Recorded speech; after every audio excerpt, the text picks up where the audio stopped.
Good morning, everyone. I hope you're all gonna. If I'm here 30 years from now, Yes, you will be. I'll be in my 90s. That's exciting.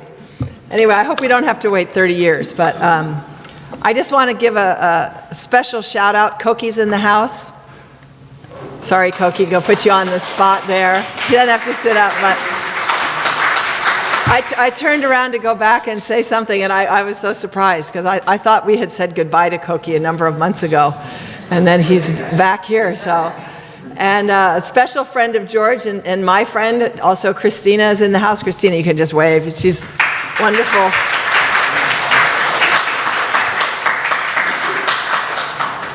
And before I go into my sermon, I want to mention that this week is special. On Thursday is Children's Day. And it's the 59th Children's Day. So we will have our celebration here in the morning, early morning at 7 a.m. And I know everybody has to go to the rest of their life and their work and their school, but it's wonderful. Even a simple gathering, we have a deep time together. So I just want to mention that. So because it's Children's Day, I've really been thinking about the relationship of parents and children. And as you can see, I'm going old school today. Can you guys over here see the board, or am I in your way? Can you shift? Everybody shift maybe. If you can't see, shift. Because I want you to be able to see. Sorry. I'm not trying to get you to sit closer or anything, but so when we think of our relationship to God as children, there's some Bible quotes that are very, very familiar. Let me see if I can get this now. So I want to read first from the book of Matthew, chapter 18, verse 3. And he said, "Truly I tell you, unless you change and become like little children, you will never enter the kingdom of heaven." And then later Jesus said, "Let the children come to me and do not prevent them, for the kingdom of heaven belongs to such as these." So for the last 2,000 years, the kind of paradigm of the kind of relationship that we should have with God has been one of a parent to a child and to a small child. So when you think of, if you've seen the pictures in picture Bibles or something, Jesus is there and all these kids are sitting on his lap and he's surrounded by little children, right? And often there's an image that we want to go to God with a completely, like a child, completely trusting, vulnerable, no guile, innocent.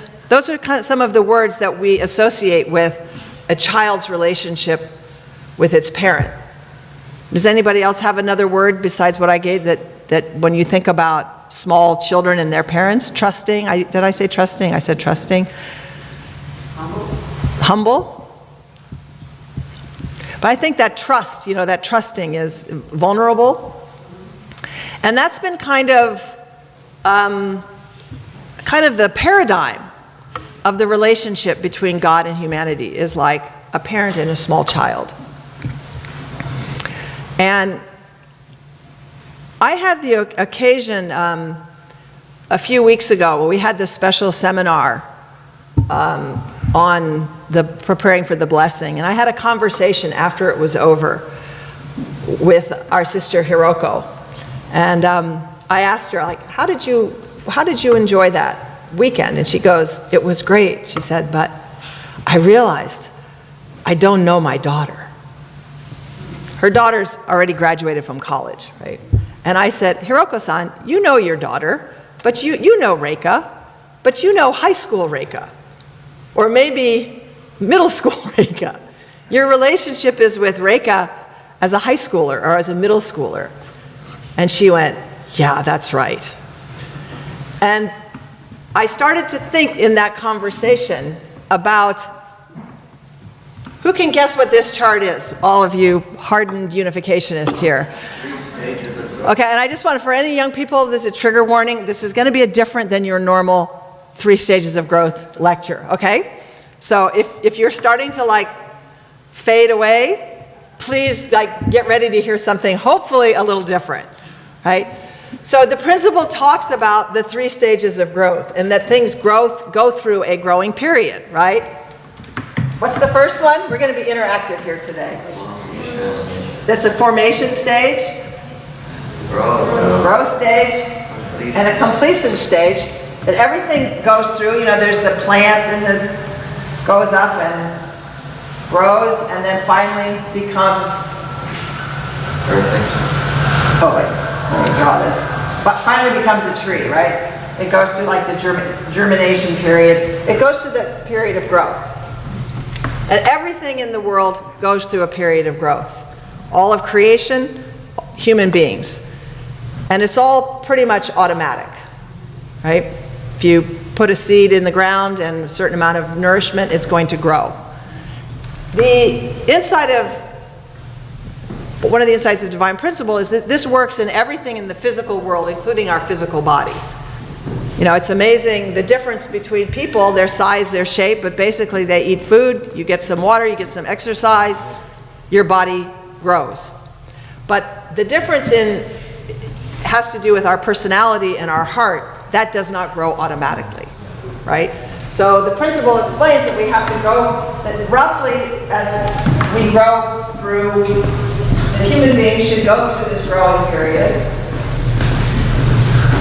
Roughly, how old do you think, from when to when is this around, roughly, Reverend Bamfo? Till what age? Till about 7, right? Oops. 7? Roughly, 14, 15 to 21. That during that time we would grow in relationship with our parents. Adam and Eve would have grown naturally to come into a full relationship with God. I'm not going to do the whole principle of creation here and all of that, but just that this was a period of growth. But oh yeah, sorry. Okay.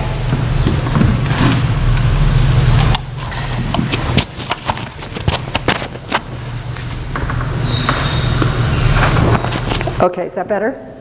Okay, sorry. That this is not an automatic process. This is not an automatic process. And I think we're familiar with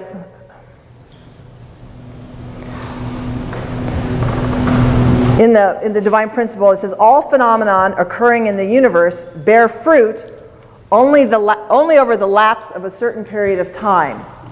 All things are designed to reach completion only after going through a growing period. So human beings also go through a growing period. All things reach perfection after passing through the growing period by virtue of the autonomy and governance given by God's principle. No matter what, you put a seed in the ground, even if there's stones of it, it grows. Human beings, however, are created in such a way that their growth requires the fulfillment of their own portion of responsibility in addition to the guidance provided by the principle. They must exercise this responsibility in order to pass successfully through the growing period and reach perfection. Most of us are fairly familiar with that. Everybody good with that? Hello? All right, so we know though that this process of human beings, this was the original ideal, but that Adam and Eve in their growth, God told them don't eat the fruit. In the divine principle we understand that was not a literal fruit, but that was an image, that was a symbol of having an immature sexual relationship.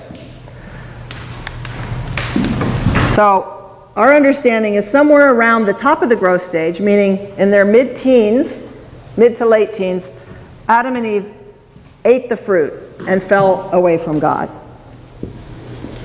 Right? This is all basic, pretty familiar to many of us. And that human history has been the point of trying to get back to this point. I should be shorter for this blackboard. I'm too tall for this blackboard. Back to this point, this is the point where the Messiah comes, and we continue that growth period as a couple to reach perfection, right? This stuff, I'm not going to draw it all, but that's familiar, right? So what I realized was that during this time,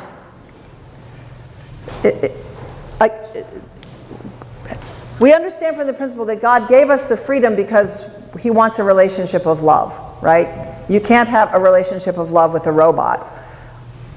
I don't think you can completely have a relationship with love with an AI, right? Although I think there's movies about people falling in love with artificial intelligence. You need a person. You know, Wilson is not good enough. You know Wilson? Okay. So God gave us that responsibility and gave us that trust. And then as children grow, they're learning all of this because God wants us to be what? Co-creators. He wants a full relationship with us. Right? So when I was talking with Hiroko, I realized that as we know, the fall happened here. And it was like this huge wall came here. Everything was stopped. And I've always thought about this from the point of view of human beings. That human beings went up there and then they fell and that, you know, this. But suddenly I had this thought that God is still here and that God has been stuck for 6,000 years relating with teenagers. For those of us that are parents, and I think for some of you that were, if you recall your teenage life, it's a difficult time. Isn't it a difficult time? It's a difficult time. Somebody's looking at me like it's, maybe, I don't know, everybody here was perfect. I know in my family, the teen times for my kids, it was a very difficult relationship. And I realized that my father was like, for 6,000 years, I'll just hold it. For 6,000 years, Heavenly Parent had to relate to teenagers. And how, like, I felt, poor God. Poor God. And that all of human history developed in this space. So everything that we know about life, all of our cultural traditions, whether they're from the East or the West, are all here.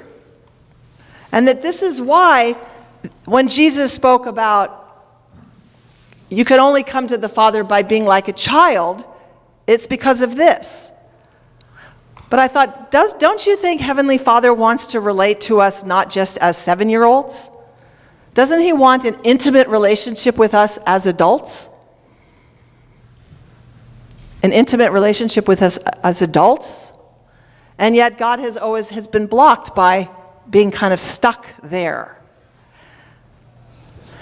For me, that realization was very profound. And I thought how that this kind of wall, this unbreakable wall between God and us. And that because of this break here, relationships between human beings and parents and children tend to get stuck there too. Tend to get stuck at that point.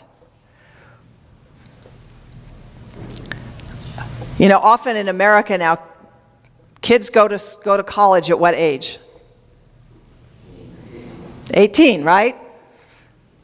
So that's still kind of can be a rocky time of relationship with your parents. Is that true for anyone? Maybe I'm speaking, maybe this is just only my family and my experience, but I think what happens often in families is that the relationship between parents and children can get stuck at that point. Does this have a pointer on it? It gets stuck there. And so even though people grow and they become adults and they, have jobs and they're successful, the relationship between the parent, and I'm not talking about God now, I'm talking about us as parents, with our children remains kind of at this level. So what do parents do? Parents are responsible right from like birth. What's like the first thing that a parent does for their child? Oh, I forgot, sorry. Okay, so a parent, first of all, they have to protect their child, right? They protect them, they feed them, physical things, right? And then they educate them. And you do that constantly. Has anybody watched any of those nature programs where you see like the mother lion and she's raising her little baby lions and they're, the kids are, the little cubs are learning, and mammals they have to stick around their parents for a while. Like a fish, the eggs get laid, they go through that process, and the little fish come out, and the moms and dads are long gone, right? But mammals and some birds, the parents are still involved in caring for the children. But human parents do it to the extreme degree. I'm really having a hard time here. Oh well, you can still hear me, right? So we have to protect this is not very good down here, sorry. It's been a while since I've actually used a board, so protect, feed or nourish, and educate. And so we spend a lot of time doing that, right? You spend a lot of time protecting. Be careful, don't get in. We want to protect them physically, we protect them spiritually. We aware, parents worry, they're concerned, they're teaching them their values, they're teaching them practical things, they're teaching them all kinds. This is constant throughout, a child's life. But at a certain point, you've said all that you can say. In one sense, it's time for the child to start to act. They're no longer the child adult. It's time for them to go out and to act on their own and to be in the world. And so, that's a difficult transition to make. It's a difficult transition for us to make because we have, Hiroko-san and I talked about this, we have the habit of these things, right?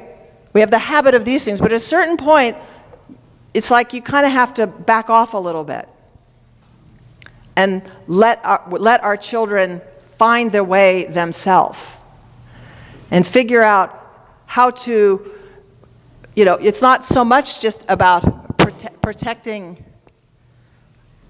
I don't know what happened to that top. Where is it? Oh, here. Okay.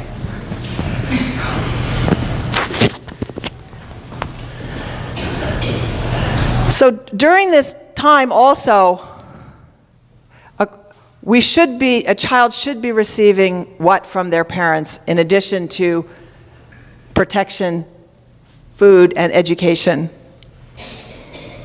What's the most fundamental thing that a child needs to receive?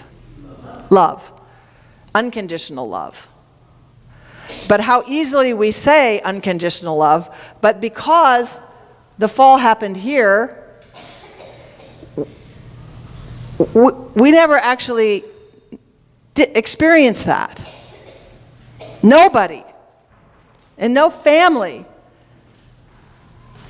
has, experienced what real unconditional love means. So because of that, then everything gets complicated. Everything gets mixed up.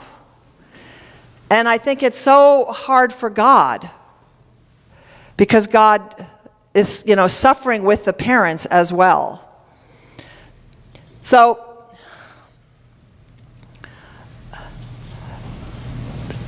I don't know if I'm having, this was something that was very profound for me, but I'm looking at everybody's face and I'm not sure it's getting it. But could you see what it would be like for God relating to teenagers? We talk about feeling God's heart. That God, knowing that wanting us to be here and being stuck there. And even though in our heads we know truth, because our love has not really, really developed, if we're honest, like really think about it, am I really a person of unconditional love? No. So, I'm trying to, educate my children and tell them what they should do, but the very core of what I'm trying to tell them they should do is to love unconditionally, and I can't do that yet myself. That's a struggle, right? That's a problem. That's a problem. And so then we start to do all the wrong things. And the relationship between parents and children gets tangled up. And it remains in that sort of teenage stage throughout the rest of our lives. We're coming into like Thanksgiving time and Christmas when people kind of make jokes about getting together with the family, and then you can't say this or you can't say that, or everybody has expectation that they want it to be wonderful, but then parents and children go back into those same places of relationship. And just, even though you might be 70 years old and your parent's 90, you're still relating like a teenager to a parent and a parent of a teenager. That's like the hardest relationship. So I think it's a challenge for us to as much as, especially as religious people, as much as we know, as much as we understand, how do we become the people of unconditional love so that this growth, that we're doing our responsibility as parents. I want to read some of our Father's words.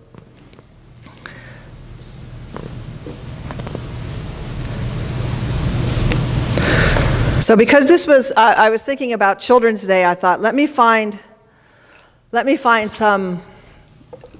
read some of Father's Children's Day speeches. But Children's Day in our church comes every single year, so that's a lot of like, which one should I read? So I thought, and I had read what was sent out, but I was kind of looking for something different, and I thought, well, let me look at my kids' birthdays, the years my children were born. And so I found on Suja's birthday, okay, it was called Glorious Children's Day, November 6th, 1991. However great I may seem, if I do not have love, I am not great at all. What has been God's grief until now? It has been the fact that he has not had a perfect object because of the fall. Parents' hearts long for their children to grow up, get married, and have children. Why? They want their children to experience the heart of a parent. God's han is that he does not have this. God's han, that's a Korean word meaning God's pain and resentment and sorrow, is that he could not see the love which can unite back and front, up and down, and left and right. Father traveled throughout the spirit world, to all the corners of the spirit world, and found out that this is the only truth. It was so obvious there, but nobody knew. The truth that parents need children, and children need parents. That is, to unite the visible and invisible world centering on love. It was so clear. Only centering on God's love can we reach the position of God. Left and right, husband and wife, back and front, brother and sister, up and down, parents and children. All directions can meet centering on love. And this is also the place where man can meet God. The present world is at war because it has lost such a central point of love. That is why we need parental love. That is true parents' love. If you know this principle, there is no need for the teaching of filial piety.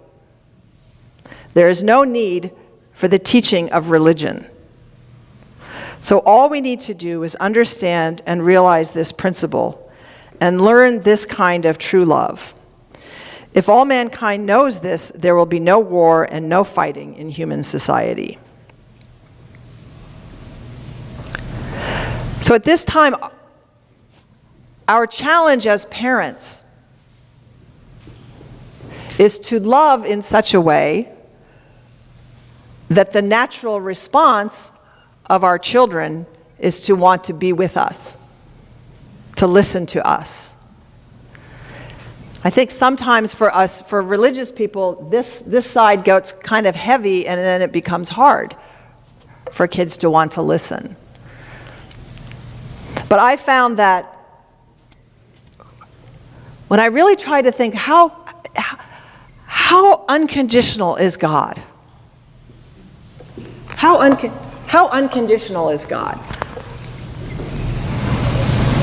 Am I anywhere near that in how I love? How many of us feel that we love unconditionally? Does anybody feel that there was moments of loving unconditionally? Just moments, right? Few moments. But loving unconditionally is what we're charged to do. And it's actually what makes, for us, I'm not talking now about Adam and Eve, I'm talking about our families. The world needs unconditional love. They can hear the ideal, they can understand it, they can see it, they can intellectually comprehend it. But without experiencing it, it doesn't work. It doesn't work. So in my conversation with Hiroko about how do we as parents make a relationship of true love, of unconditional love with our adult children.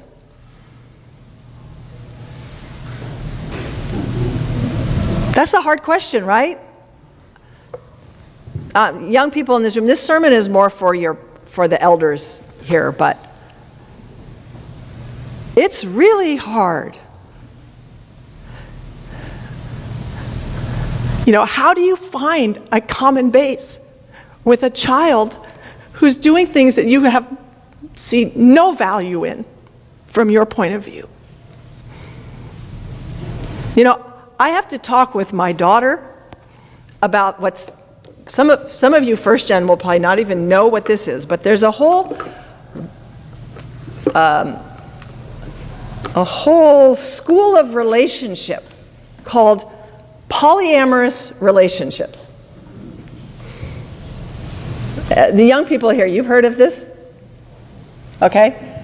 Older people, have you heard of this? Okay, so how many people here know Latin? You know what the word poly means? Many. Amorous. Love. So it's not just about having lustful relationships. It's not just about that. It's not like a hookup thing.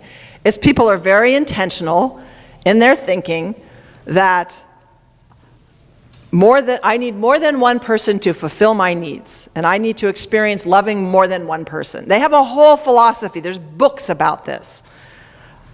Okay? So I have to have a conversation with my daughter about her friends who are, and friends that are friends of our family who are engaging in polyamorous relationships. So Suja already knows what I believe and what I think, right? So does it help for me to give her a divine principle lecture? Do you think that's going to work? So it's like somehow I'm challenged to find, where is God? This is a really extreme example that I'm using. It's very extreme. But I find that my commitment now is that with everybody, I want to find where is God in their life, in their relationship. How can I find that? How can I build that trust? Show that unconditional love, so as to be able to move this relationship up, not have it stuck here where there just becomes a battle of parents trying to teach kids who don't want to be taught anymore. Does that sound familiar to anybody? And then what happens after a while? The kids stop coming around. They stop coming around. Now, that doesn't mean that you accept everything, but it means that you have to somehow show unconditional love. And I thought, this kind of getting through this barrier here and even moving up in this realm between actual parents and actual children, this is uncharted territory for humanity. It's uncharted territory. We don't know. We don't have a lot of examples. All of culture developed under here. So you have like what I like to call, you have the culture of the rebellious teenager and you have the culture of the obedient teenager. Right? So kind of, filial piety and we all those things that we associate with Asian culture, but it's kind of forced. It's not necessarily a response of true love. But then you have in the Western world, you have people going like hog wild doing whatever they feel like they're doing because they're trying to experience their own agency and their own creativity and they're trying to actually find their co-creatorship. And yet none of them are right. They're all existing down here. That's our model. That's the model that we've had everywhere. So I feel like we really are pioneers, brothers and sisters, of relationship and trying to figure out how to find our way through this so that in the end, when we reach, at the end, there can be that intimacy that Father was describing of parent and child. It's easy, come be little children on my lap, right? That's easy. How many of us parents, we look at pictures of our children when they were young and we feel a kind of longing, right? Peggy posted pictures of her kids in their Halloween costumes when they were about 8 years old, right? But we feel that kind of sense of longing for that relationship because there was that closeness then. But is that supposed to be the pinnacle of our relationship with our children? And can we have a depth of heart in relationship with our children, even if they're not crossing their divine principle T's and dotting their divine principle I's? Can we? What do you think? It's not simple, but it's also never been done before. So I thought, Heavenly Parent is like right there for all of us parents in the room. God is right there with us. And I think we have to ask our Heavenly Parent, how do we see our adult children through your eyes? Have you given up on them? Have you discarded them? Have you thought, are you ashamed of them? Are you accusing yourself because they're not doing what what you think everybody should do? We all go through that as parents. Let's be real. And yet the question is, how do we truly become people of unconditional love? To where then fulfilling our portion of responsibility, our children fulfilling their portion of responsibility becomes a natural response to our love. I had the blessing of meeting a second-gen couple, Korean second-gen couple out in Western Mass. They were blessed in 1997. I think the daughter was her father was a minister, and she grew up extremely strictly. She told me that if they even drove by a movie theater, her parents made them do this. If there was a poster of a movie, they had to do like this. He said, if we were going this way, it was this way. If it was there, we had to do it that way. She said, I never went to the movies until I was blessed. Very, very, sheltered life. Very, strict life. But somehow, in spite of that, she still has a love for our faith, a love for true parents. The wife does, she said, ever since I was blessed in 1987, I've done hundoke every single day. And that but we never see her at church, right?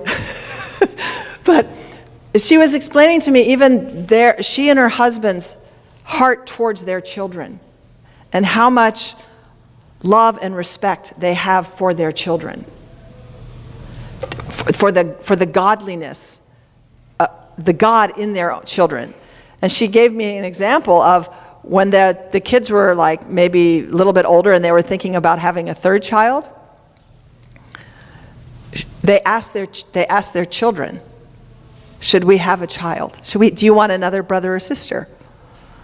And then they said, no, we're happy with each other. And she said later, maybe we respected our children too much. Too much. But I thought, this is so amazing. And the relationship between like her sons at BU, it's such a deep relationship that I saw in this couple. And I thought that, they may not be, coming to church, or she said that she asked the kids, like, do you want to go to camp? And they said, no, we love you. We know what we're supposed to do. We're going to keep our purity. Why we need to go to camp? Somehow as a couple, as a parents, they were able to, naturally protect, feed, educate, and love. I should write that up there, shouldn't I?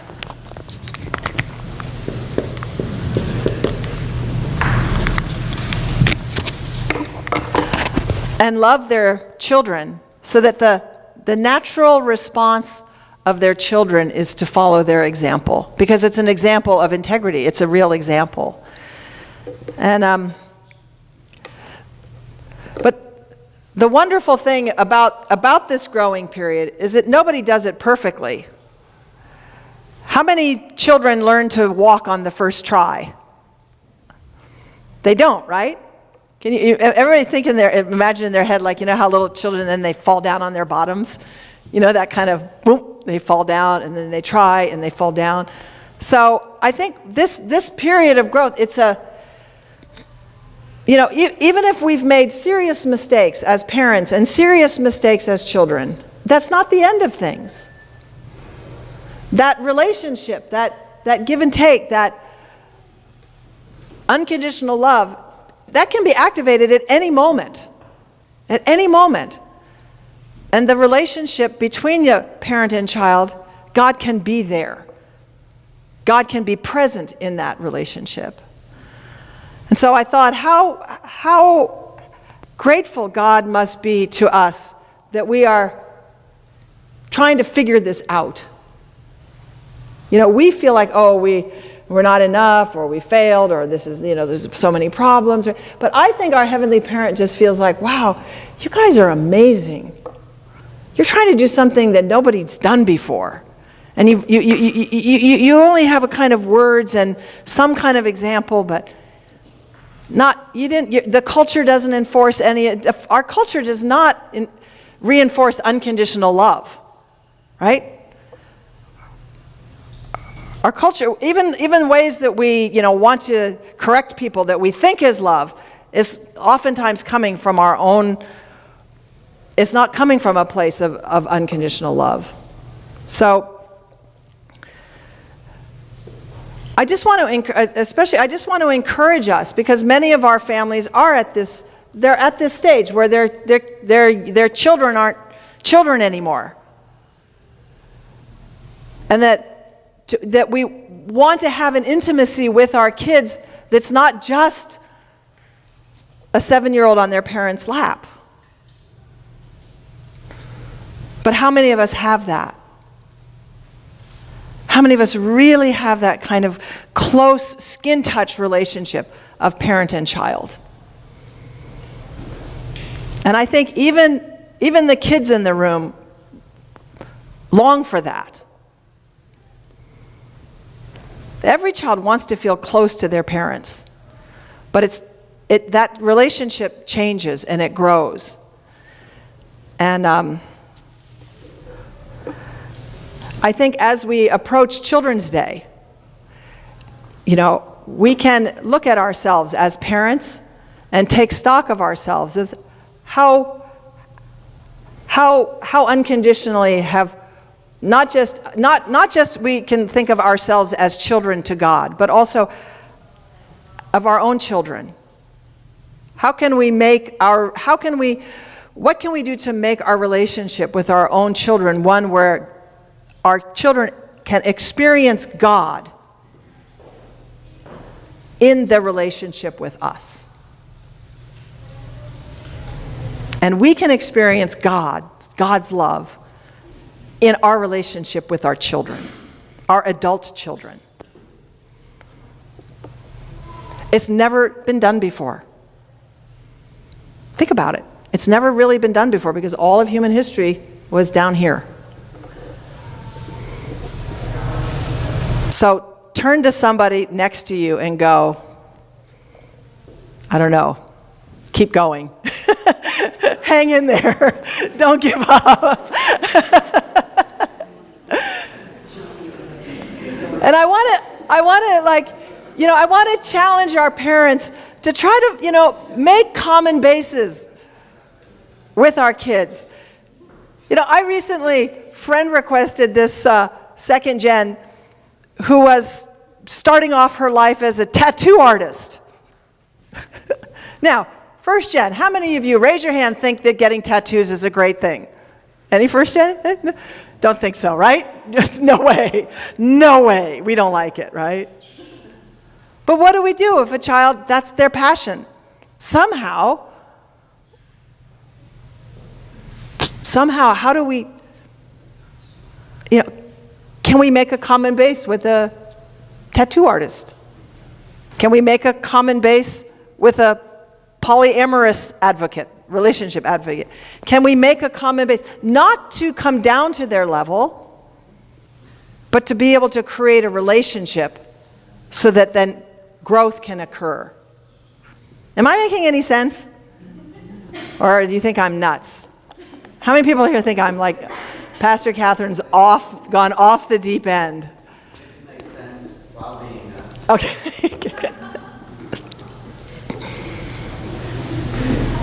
You want to say something? Reverend Banfo, I was thinking, you know what, brothers and sisters, I was feeling, I think I'm going to have to ask Reverend Banfo because he is our resident divine principle teacher. And yes, Reverend Banfo, come on up. Is it okay with everyone to hear from Reverend Banfo? Sorry. Do you want this? Which do you want? Yeah. Oh, it's in my pocket. Okay. Let's give her a hand.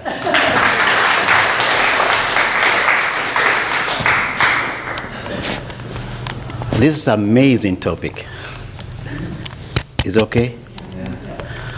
As he mentioned one point, that you live in the same room with your son or daughter, they see whatever is going on in your life. When they are very young, they don't want to listen, but it reaches a certain, they listen to you, but at a certain point, when you want to share, maybe they don't want to listen. This is natural, of course, because in the Garden of Eden, don't forget, Heavenly Father assigned someone, Lucifer, to come in and guide God's children on his behalf. This guy caused a problem, right? In the same way in our life, right here, right now. I'll give you one example. You did for me, right? What we need, according to the principle, we need 4 great realms of heart and 3 great kinship. The parent alone cannot teach, guide the children. The aunties, that's what you're talking about, relation between brothers, up and down, front and back, or this is the 4 great realms of heart. People surrounding the parents, they all have to come in. We said it takes a village to educate a child. When Hiroko and Reika live in the same room, they know everything about Hiroko. When you say something, Mom, I know, I don't want to listen. But Catherine comes in, hey, Reika, do you know how much investment your mom has, what your mom did? Saying something good about investment, education, everything for your sake. Oh, is that true? You did for Karam, right? You share something about, and you say, oh, Auntie Catherine told me this. And then that can change. From there, the archangel educating the children, they will be able to respond. This is not a barrier if the archangel can do their job. Think about it. Reverend Kwak was assigned, and all the leadership, educate my children, Father said. And what happened? When each one tried to accuse the father, my father is senile. Reverend Kwak, I was there in New York. I have a picture. Sorry. And then what happens? Each one, Reverend Kwak's father said, Reverend Kwak, go and bring him back. He didn't. Archangel failed again. So the problem is, how can we treat each other? If I see Mr. Andrew, he's like my brother. And so if daughter is doing something, say, look, I have to educate and bring her back to the door. I mean, the same thing. That's what we are lacking here. What we have, auntie's relationship, uncle's relationship, grandparents' relationship. This is the problem. So we need that to help each other. Then they will see, oh, everybody respect my parents. Everybody love me. They will come naturally. But if we just only myself taking care of my daughter, and I cannot, because I can only give father's love to my children. My wife can give only mother's love. They cannot give grandparents' love. Sorry, I don't want to go. I'll be giving too much lectures. So we need each other.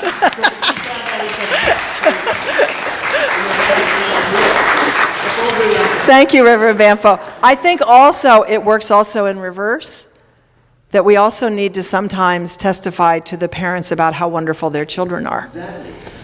Even if the children aren't actually that wonderful. you know what I mean? Because we have a kind of very high standard, and then it just gets very, very messy, and it gets a lot of judgment and a lot of guilt and a lot of stuff that has nothing to do with God. It really doesn't. So, anyway, that was a very unconventional Sunday service today, brothers and sisters. But thank you, Reverend Banfo. I wanted to ask Hiroko-san to come up and offer a prayer. You can just stay there. Join me in prayer. Dearest Heavenly Father and our beloved true parents, every day I go through the Boston Common and the public garden. Right now it's autumn.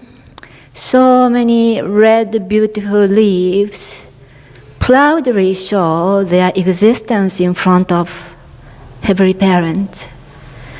God always gave each one of us enormous love. But Heavenly Parent, even though we got lost so many times, but Heavenly Parent, you are always guiding me. Even I'm a mother of 2 children, but still you are guiding me to grow up this very immature child. So much challenging to take care of my own children, because we so many times got lost, lose your sight. Such a kind of parent. But Heavenly Parent and true parent, you still have enormous patience and still loving, because you gave us, each one of us, such a beautiful world. So, Heavenly Parent and true parent, as a parent, still we are immature, but you had enormous patience and trust and love towards me, each one of us. We want to do the same thing. We really want to trust my own children, love children, and we want to have enormous patience towards our children. Heavenly Parent, this is very big challenge, but we are blessed in front of two parents. So we want to do, never give up, always challenging to my own children. So, Children's Day is at hand. Father, Heavenly Parent, please, each one of us, to be a good parent, unconditional parent. We never give up in front of you. Please guide each one of us as a great parent, as you are. Thank you for this opportunity. God never gone through this challenging period. We learned today. Let's love with our precious Heavenly Parent. Thank you for this opportunity. Especially thank you so much for giving each one of us to this new, fresh day. I'm offering this prayer report in the name of Takahiro Hiroko Hiroi as a Breast Central family. Adieu.